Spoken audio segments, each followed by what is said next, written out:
uno de los capítulos más difíciles del libro de Apocalipsis. El doctor Samuel Pérez Millós dice que es un especialista, un teólogo.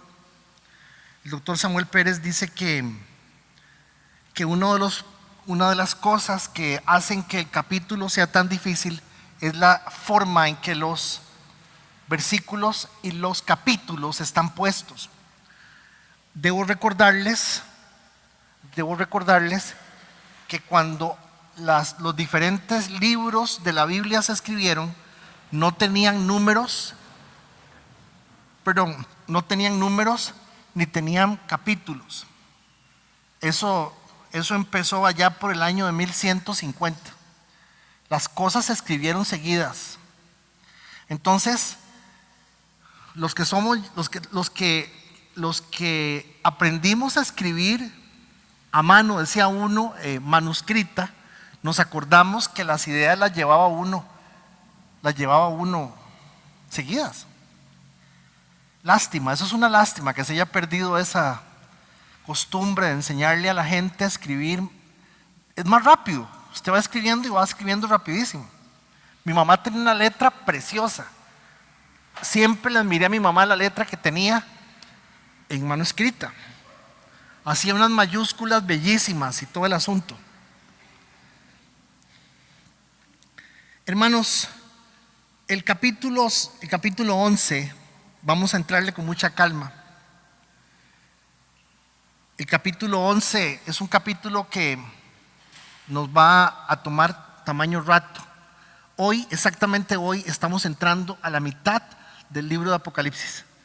Hoy empezamos con el capítulo 11 y vean que lo primero que vemos es el Señor se presenta, luego el Señor describe, da un diagnóstico de la iglesia, dice cómo está la iglesia, inmediatamente se lleva a Juan para el cielo, le enseña a Juan todo, y en el capítulo 11 empieza la preparación de todas las cosas. La semana pasada les dije que la ruta que llevamos es hacia Apocalipsis 11:15. La ruta hacia Apocalipsis 11:15 es el momento en que el Señor va a decir: ahora el mundo ya es el reino de nuestro Señor y de su Cristo, y Él reinará por siempre y para siempre. La semana pasada dijimos que la gente se imagina que la venida de Cristo es como que vino un buen señor, buena gente, igual que esos viejillos, Gandhi y doña Agnes, ¿cómo se llama? Agnes Brucknaux, la Madre Teresa de Calcuta, se llama Agnes, no olvides, el apellido es un poco así como Murillo, como Acuña. Y son gente que ha hecho algo bastante bueno en favor de la humanidad, o al menos son de las personas que se les ha permitido ver lo que han hecho. Jesús no es un hombre bueno, Jesús es Dios. Y uno de los grandes logros de Satanás es hacerle creer a la gente que Jesús es un hombre bueno. Y Jesús no es un hombre bueno, es Dios. Y lo que Él vino a hacer es ya por último, ¿cuándo empezó el fin del mundo? El día que Jesús nació empezó el fin del mundo. Ahí empieza el final de las cosas. ¿Qué viene a hacer Jesús? Jesús viene a resolver, a mostrar qué es el reino de Dios. Existe un ser supremo que está a cargo de todo, que tiene todo bajo control. Existe vida después de la muerte. Cuando hablamos del reino de Dios, estamos hablando de que la vida no son los 70, 60, 80 años. Esta chiquita Tamara Centeno, 20 años. O sea, hay gente que le llega a Dios antes por puro gusto. Bueno, el Señor vino a definir que el reino de Dios existe, que el reino de Dios es algo que inicia aquí y que continúa. El Señor vino a enseñar que había un pueblo que era su pueblo, que lo había escogido.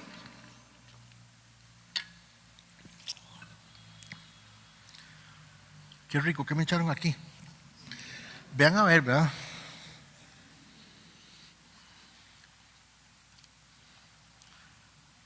El pueblo que Dios había escogido se endureció y es un misterio. ¿Por qué? Porque la única forma de darle la oportunidad al resto del mundo que se salvara era logrando que el pueblo que Dios había escogido. ¿Y por qué Dios escogió a esos babosos? Si son tan babosos y son tan repugnantes y son tan como son, por el simple afecto de su propia voluntad, porque Él quiso escoger a Abraham. Le pareció que Abraham era una persona que podía cumplir con lo que el Señor iba a poner en su corazón, simplemente, no hay ninguna otra razón. Es más, la palabra dice que Dios le dice al pueblo de Israel: yo no los escogí a ustedes por bonitos, ni por grandes, ni por fuertes, ni por nada, los escogí porque los amaba.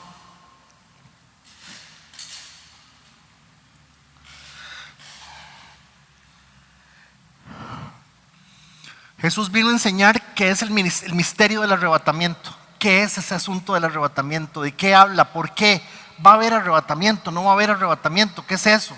¿Será un asunto espiritual? ¿Será un asunto físico? Jesús vino a enseñar eso.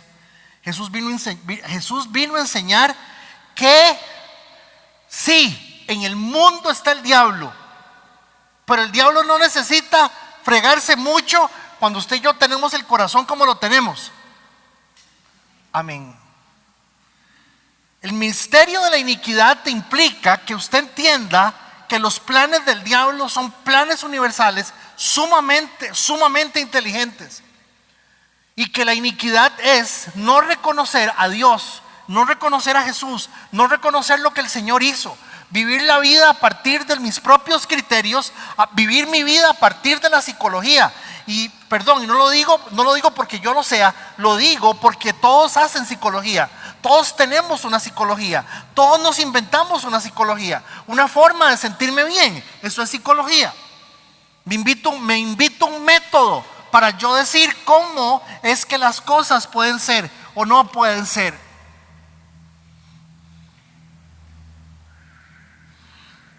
El misterio de la iniquidad tiene que ver con el hecho de cómo simplemente lo que Dios ha permitido es que Satanás utilice el mal que está en el corazón de cada persona para lograr sus fines. Hay una de las artes marciales, yo creo que es el judo, una de las artes marciales, que es el judo, tiene una característica. Para usted practicar judo tiene que tener muy claro cuánta fuerza el contrincante va a aplicar en la llave que le va a hacer. Judo es de llaves, no es de golpes. Judo son llaves, por eso que se agarran y se abrazan y se tiran al suelo. Eso es el judo. Pero yo necesito saber cuánta fuerza me va a poner el otro, de qué manera. Yo necesito usar la fuerza de él para dañarlo. Es el mismo principio. Hemos visto que el Señor inicia un fenómeno que se llama el pueblo de Israel. Y el pueblo de Israel se lo trae desde Génesis 3:15. Se viene con la promesa, los pasan por Egipto, los sacan de Egipto, los llevan a Canaán. Y Dios viene trabajando con un pueblito y con un grupo de gente y y el asunto se desarma con la venida del Señor.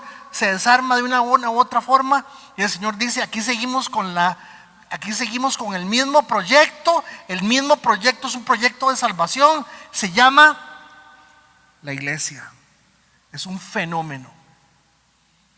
¿Por qué es un fenómeno? Porque estamos leyendo todos la misma Biblia, estamos leyendo todos el mismo texto bíblico y Dios nos habla a todos. Explíqueme eso.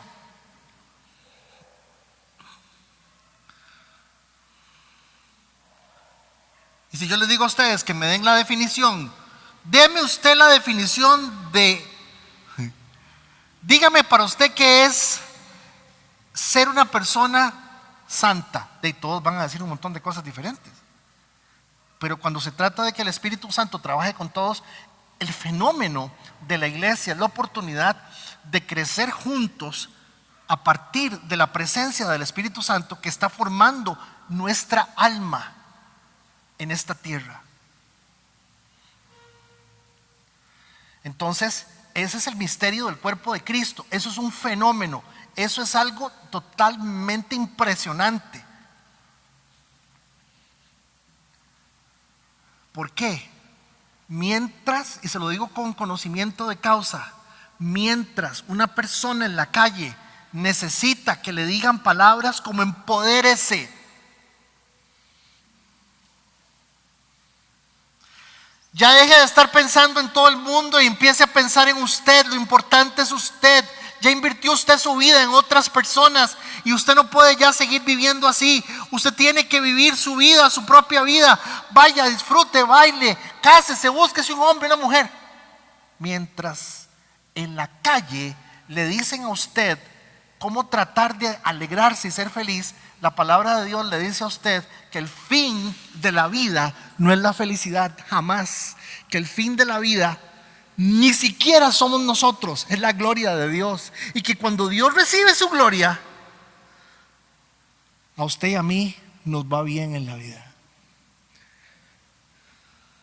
Digan amén o aleluya o alguna cosa de esas así, bien pentecostales. Esto no lo entiende nadie, gente.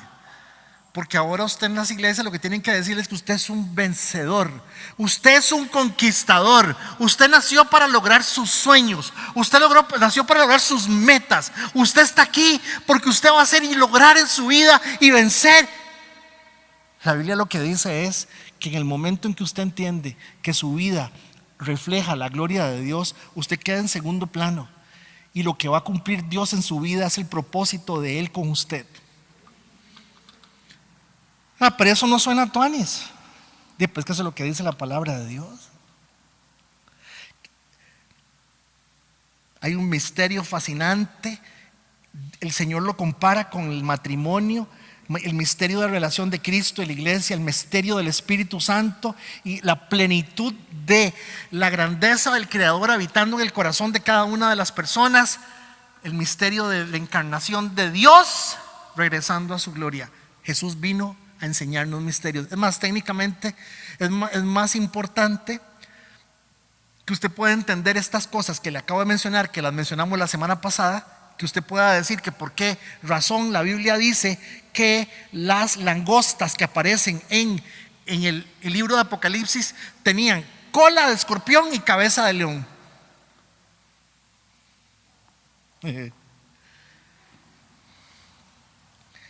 Hoy nos toca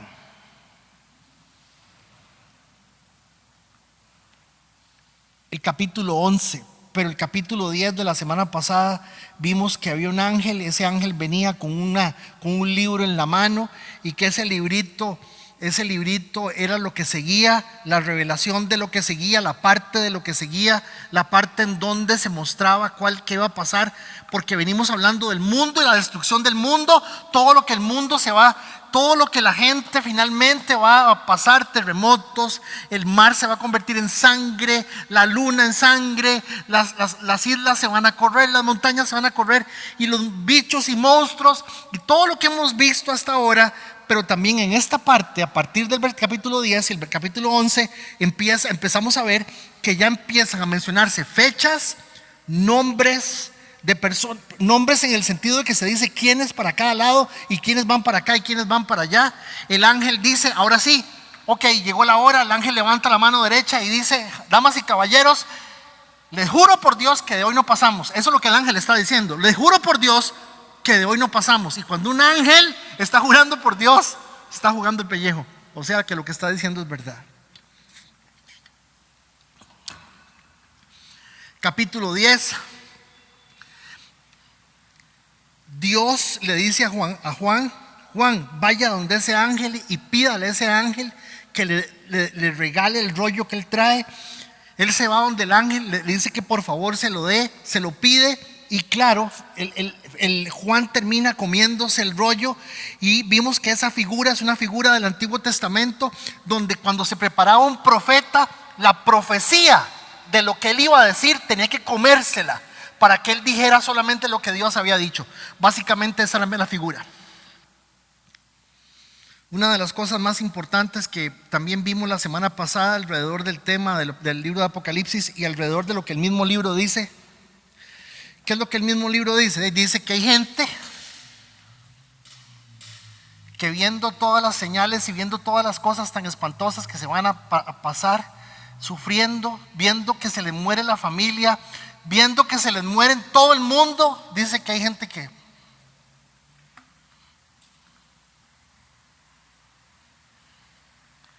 La semana pasada vimos que Dios prueba el corazón de la gente con el dinero.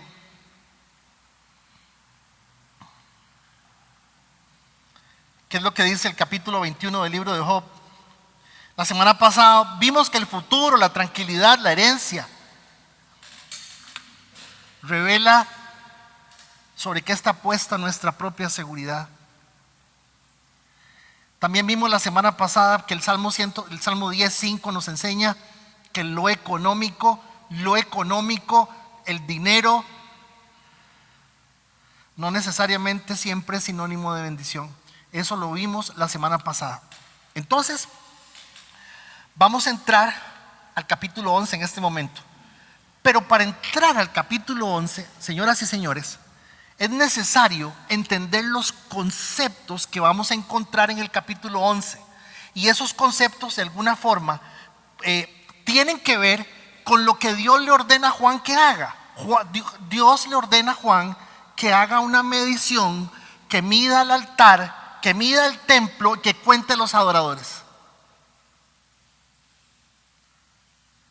Entonces dice Juan, y yo imagino que Juan hace así, y entonces Juan le dice: el atrio no lo mida. Todos saben que es un atrio, ¿verdad? La palabra atrio, para que ustedes tengan una idea, en la iglesia de San Ramón, porque aquí lo que hay es un mezanín, esto es un mezanín, eso no es un atrio. En la iglesia de San Ramón, ustedes han visto la plataforma, ustedes han visto el espacio que está antes de la puerta de entrada principal de la iglesia.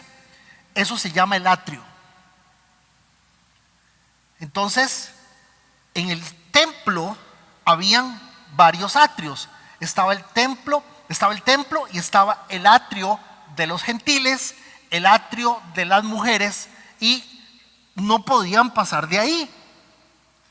Si ustedes se acuerdan, los que le han puesto atención al tema del eunuco, el negro que es el ministro de economía de la reina Candace en Etiopía, recuerdan en el libro de los Hechos, en el capítulo 2, capítulo 3 o 4, no recuerdo, del libro de los Hechos, acuérdense que hay un negro que va subido en su carruaje leyendo la Biblia en voz alta, y él, cuando va leyendo la Biblia, va leyendo el Antiguo Testamento, de un pronto él se encuentra con Felipe, y Felipe le dice: ¿usted sabe lo que está leyendo? Y él le dice: ¿cómo yo voy a saber lo que estoy leyendo si nadie me explica? Felipe se sube al carruaje con él y le cuenta y le dice de qué está leyendo. Pero lo que no nos hemos percatado, lo que no hemos entendido, es que si estamos hablando de un eunuco, era un hombre que había sido castrado. Le habían cortado los testículos para que él no tuviera relaciones sexuales y él no tuviera ningún tipo de placer desde ningún punto de vista, y solamente sirviera a la reina. Entonces, la ley dice que ningún hombre sin testículos podía entrar al templo. Entonces, para que ustedes tengan una idea de lo que le pasaba a este señor, todos los años que él iba a adorar a Dios, él se paraba en la esquina de la universidad, y mientras todo el mundo estaba aquí cantando y llorando, él estaba en la esquina de la universidad haciendo así, porque no lo dejaban entrar. Porque ningún eunuco podía entrar al templo. El texto que él está leyendo es exactamente el texto donde está la profecía que dice que ya nadie tiene que depender de esas cosas, porque Dios a partir de ese momento iba a ser Dios para todo el mundo. Es un texto bellísimo. Por eso fue tan importante que Felipe se encontrara con ese hombre, porque él venía de adorar a Dios como siempre lo hacía. Pero imagínense, se paraba en la U pegando gritos: ese loco, ¿qué está haciendo ahí? Y era un hombre adinerado. ¿Cómo yo sé que era un hombre adinerado? Porque él se compró su propia Biblia, su propio Antiguo Testamento. Lo andaba con él, andaba leyendo los rollos.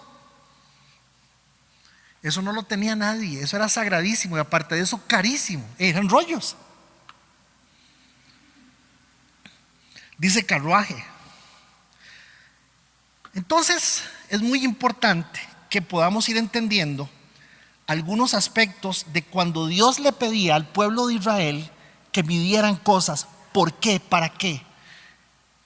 Generalmente cuando Dios pedía que midieran cosas, las pedía porque ya estaba a punto de empezar algo, porque Dios iba a hacer algo o porque Dios dijo, hasta aquí.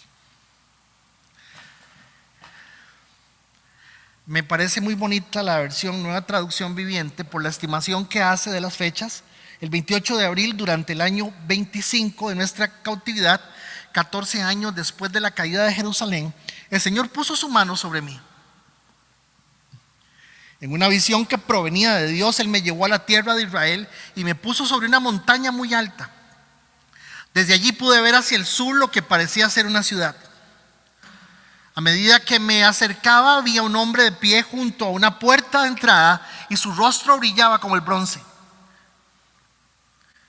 En la mano tenía una cuerda de medir hecha de lino y una vara para medir. Cuando el texto dice una vara para medir, acuérdense que el sistema métrico decimal es reciente. Estamos hablando de que es una medida estándar. Estamos hablando de que para construir algo usaban una medida que generalmente era la medida del pie o la medida del codo. ¿Recuerdan? De la punta del codo al dedo del centro. Eso era una medida del codo. Esta vara era como de 10 codos, más o menos 3 metros y pico. Verso 4. Me dijo: hijo de hombre, observa y escucha, presta mucha atención de todo lo que te voy a mostrar. Te he traído aquí para enseñarte muchas cosas. Después regresarás y les contarás al pueblo de Israel todo lo que has visto. Noten que de una vez lo comisiona, de una vez le encarga, de una vez le dice: esto que usted está viendo no es para usted, es para usted y para que lo comparta, para que lo saque de usted. Pude ver un muro que rodeaba por completo la zona del templo. El hombre tomó una vara que medía 3 metros con 20 centímetros de largo y midió el muro, 10 codos. Y el muro tenía 3 metros con 20 centímetros de espesor y 3 metros con 20 centímetros de alto. Noten que la medida del muro la está dando claramente con base en la medida que se les había dado. ¿Para qué esa medida? Porque cuando Ezequiel escribe, Ezequiel tiene el pueblo de Dios en cautiverio. Habían pasado 14 años desde el momento en que el rey Nabucodonosor había entrado a Jerusalén y había demolido y se había llevado medio mundo y los tenía prisioneros en otro lugar. Pero Dios nunca los abandonó, a pesar de que la cabezonada del pueblo de Israel, esa es la razón por la cual los había dejado que los tomaran presos. Se los llevan, pero Dios les dice: bueno, vean, voy a hacer una cosa, voy a mostrarles que yo voy a edificar la ciudad. Y hay una visión y les muestra la visión. Entonces, ¿para qué le pidió que me diera? Esperanza al pueblo que está en cautiverio. Hacer la diferenciación entre lo santo y lo sagrado. Pero también recordemos que el templo de Salomón fue el templo que destruyeron, lo despedazaron completamente. Y era necesario despedazar el templo para que ellos lo volvieran a reconstruir, y duraron no sé cuántos años, 40 y pico, 50 años, no sé cuánto, o 60 años construyéndolo. El mismo texto dice cuánto tiempo. Lo destruyeron, pero todo fue una figura de Cristo. Todo mostraba al Señor. Todo mostraba que el Señor iba a levantar el templo de una forma muy rápida, porque el lugar de adoración ya no iba a ser un lugar, sino cada uno de nosotros. Juan 2:19, Jesús dijo: si el templo se cae, yo en 3 días lo restauro. Entonces todo el mundo: ¿y cómo va a ser eso? Uy, no entendieron. Lo que tenían que haber dicho es: o sea, ya el templo no va a ser necesario. Eso fue lo que tuvieron que haber dicho. Y lo que dijeron fue: uy, ¿cómo vas a decir eso? Sí, es cierto, eso fue lo que dijeron.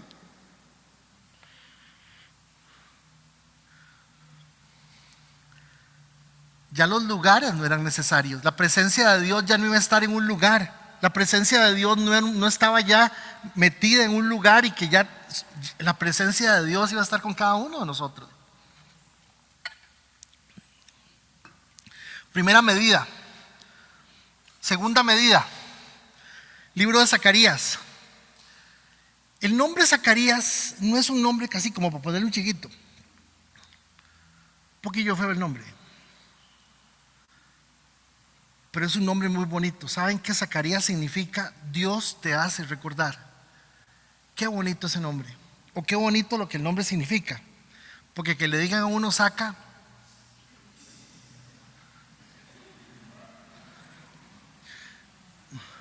pues que ustedes y yo somos un montón de ¿cómo se dice eso? De faruscas, dicen aquí en San Ramón. Porque los gringos se usan mucho, el Zac, es Zachary, es el nombre en inglés y que todo el mundo le pone Zachary a los Willas. Pero está bonito. ¿Qué le pasó a Zacarías? Zacarías nos cuenta una historia parecida. Zacarías capítulo 2, verso 2. Cuando miré de nuevo, vi a un hombre con una cinta de medir en la mano. ¿A dónde vas?, le pregunté. Voy a medir Jerusalén, me contestó, para ver cuánto mide de ancho y de largo. Entonces el ángel que estaba conmigo fue a reunirse con un segundo ángel que se dirigía hacia él. El otro ángel dijo: apresúrate, dile a ese joven, Jerusalén algún día estará tan llena de gente, de animales, que no habrá lugar suficiente para todos. Muchos vivirán fuera de las murallas de la ciudad. Verso 5, noten la belleza de la profecía. Entonces yo mismo, es Dios hablando, entonces yo mismo seré un muro de fuego protector alrededor de Jerusalén, dice el Señor, y seré la gloria dentro de la ciudad.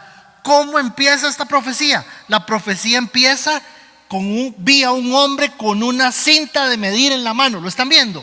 Tenemos ya al primer hombre midiendo, al segundo hombre midiendo, y cada medición implicaba algo. Dios le estaba diciendo a la gente, al pueblo que está con Zacarías: tranquilos, voy a ir a medir San Ramón, y todo lo que yo mida de San Ramón,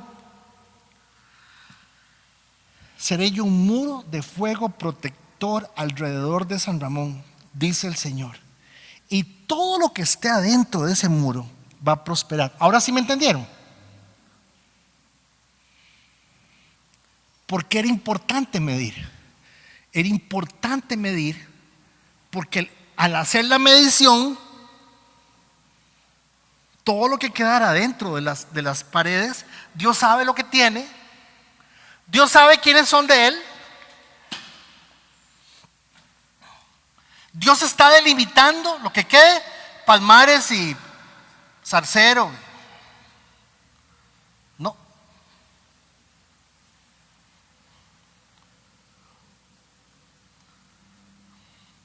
Solo prosperará lo que esté adentro de lo que Dios ha demarcado. Tengo otra medición. Siguiente medición, libro de Amós, capítulo 7, verso 7. Luego me mostró otra visión. Vi al Señor de pie al lado de una pared que se había construido usando una plomada. La plomada, los que no saben qué es una plomada, es una cuerda con un pedazo de metal que al ponerlo, si la cuerda se iba para allá, la pared estaba torcida. Si la cuerda tocaba la pared estaba torcida. Tiene que quedar perpendicular a la pared. Lo dije bien, ¿verdad? Los que saben de ahora resultaron albañiles. No te vos. Usaba la plomada para ver si aún estaba derecha. Entonces el Señor me dijo: Amós, ¿qué ves? Una plomada, contesté, y el Señor respondió: así voy a medir a mi pueblo.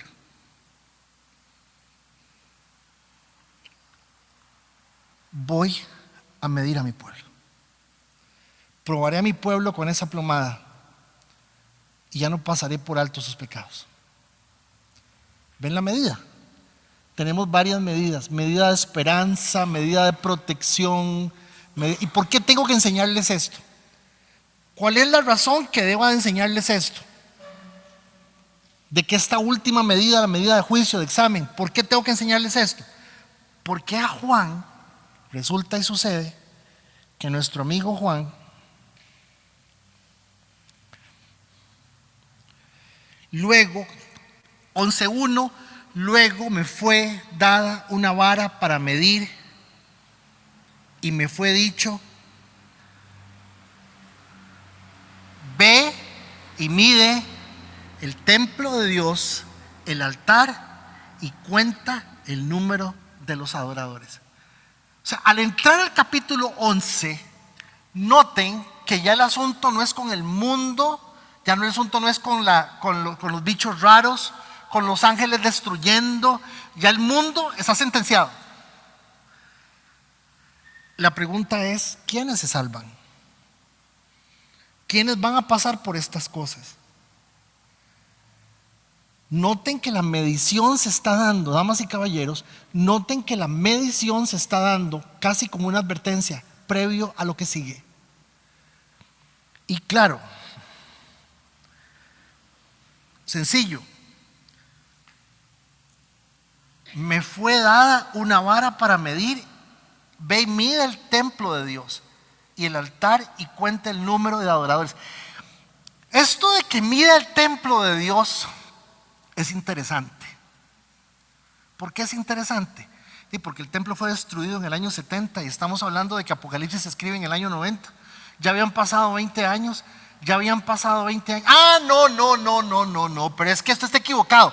Usted está equivocado porque cuando Dios le dice a Juan que mida el templo, Él se está refiriendo a un templo espiritual, a algo espiritual. ¿Cómo espiritual? Se está diciendo, pero no midas la parte del atrio exterior, porque ha sido entregado a las naciones. Esto tiene varias explicaciones. Una de las explicaciones es que es probable que el pueblo de Israel construya otro templo, y que lo que le esté diciendo Dios a Juan es que mida el templo que se va a construir. El tercero sería, o en algunos casos el cuarto, el tercer templo. ¿Tiene esa explicación? Sí, y me pareció muy interesante que algunos especialistas lo mencionen. Porque el templo del cual se está pidiendo que se midan ya no existe. Jerusalén fue saqueada completamente en el año 70. Duró 300 años. No había un solo judío ahí. Ya no habían judíos. ¿Por qué cree usted que? A ver, si usted va a Jerusalén ahora, en este momento, y usted llega al lugar donde la Biblia dice que tiene que estar el templo de Dios, cuando usted llega ahí, lo que usted se va a encontrar es una mezquita musulmana. Y uno dice, ¿pero cómo es posible? Fácil, muy fácil. Fue tanto el tiempo que Dios sacó a los judíos de Jerusalén y que eso estuvo en manos de los musulmanes, que construían lo que sea. De hecho, por eso es la ciudad sagrada para católicos, musulmanes, judíos y cristianos. ¿Por qué los judíos no han construido el templo? Porque hay otra edificación. Hay una mezquita musulmana. Entonces resulta y sucede que Dios, y con eso termino, hermanos, porque son 2 versículos, y lo que yo necesito es que usted prepare su corazón para que se dé cuenta que el Señor nos está diciendo sencillamente: voy a medir. Ya entra Juan a la parte final y le dice: hágame el favor y me dice cómo está el asunto del altar en ese templo, qué tamaño tiene. Pero me llama poderosamente la atención esto: ve y mide el templo de Dios y el altar, y cuenta cuánta de la gente que llegó el domingo 26 de enero al culto son verdaderos adoradores. Cuenta el número de adoradores. Entonces fíjense que la medición es la gente de afuera, la gente de adentro. La medición es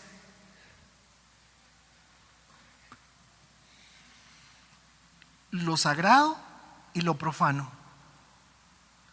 La medición es la gente que está en el proceso de Dios y la gente que está bajo juicio. Esa es la medición. No midas la parte de afuera, no me interesa, porque en la parte de afuera empezamos ya a desatar todo lo que sigue. La manifestación del anticristo. Los seres humanos se van a revelar, los seres humanos se van a manifestar, porque ha sido entregado a las naciones, las cuales pisotearán la ciudad santa durante 3 años y medio, 42 meses, exactamente 3 años y medio.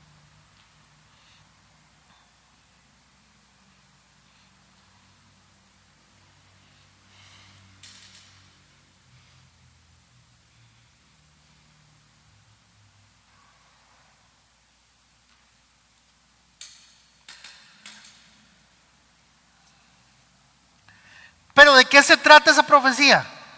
Para que usted tenga una idea de lo cierta que es esta profecía en el año 146 antes de Cristo.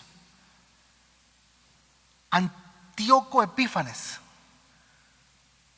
se metió al templo, lo profanó, metió al ejército en la ciudad y estuvo exactamente, sitió la ciudad durante 3 años y medio, 42 meses. Entonces, los especialistas, hay 2 tipos: los preteristas y los históricos. Los preteristas dicen que esta profecía ya se cumplió y se cumplió en el año 146. Y los históricos dicen que sí, que se dio la primera figura de cómo iban a ser las cosas, pero de lo que se está hablando aquí es de la profecía que sigue, porque a quien le están diciendo que mida el templo es a Juan. Lo que quiero decirles es que ya se dio algo muy parecido. Lo que quiero decirles es que este hombre, que se llama Antíoco Epífanes, entró al templo, metió un caballo, agarró un chancho, lo puso en el altar y lo sacrificó. Y los judíos odian los cerdos, porque la Biblia dice que no, que el cerdo es un animal inmundo. ¿Qué sigue?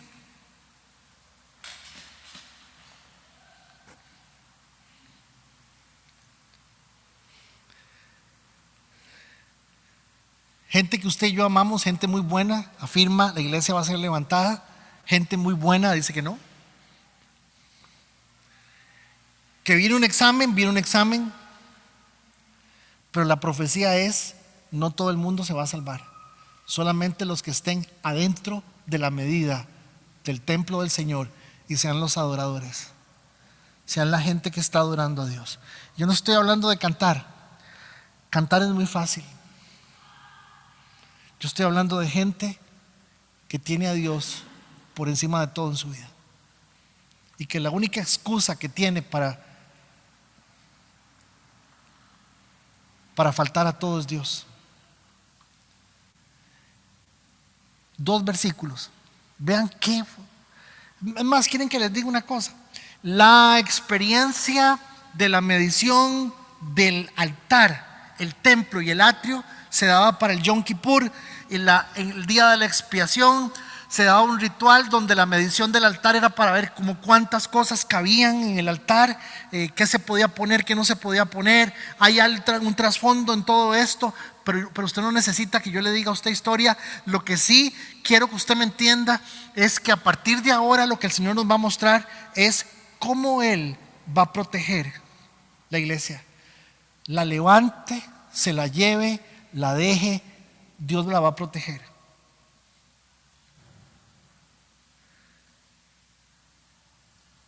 Y creo que básicamente esto es lo que esos 2 versículos nos quieren mostrar. Ese momento en que Juancito le dieron una regla para medir, y él tiene que medir.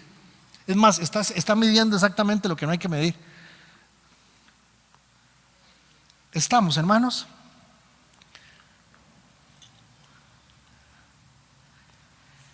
Este es el último día, el último culto del mes de enero. Ya llevamos un mes. Y empieza la medida.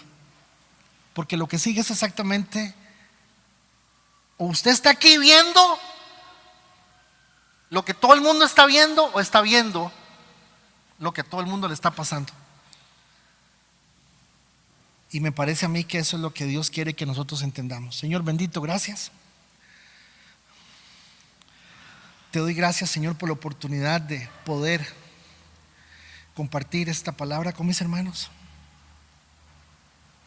Y sea la razón por la cual sea utilizada la medida, esta medida, si es claro que es el momento de que algo sigue.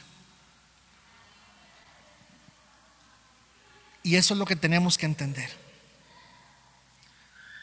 Tenemos que irnos de aquí, Señor, sabiendo que usted nos cuida, sabiendo que lo que nos pide es adorar, sabiendo que adorar no es cantar, adorar es renunciar a mí completamente. A mí me cuesta mucho, Señor.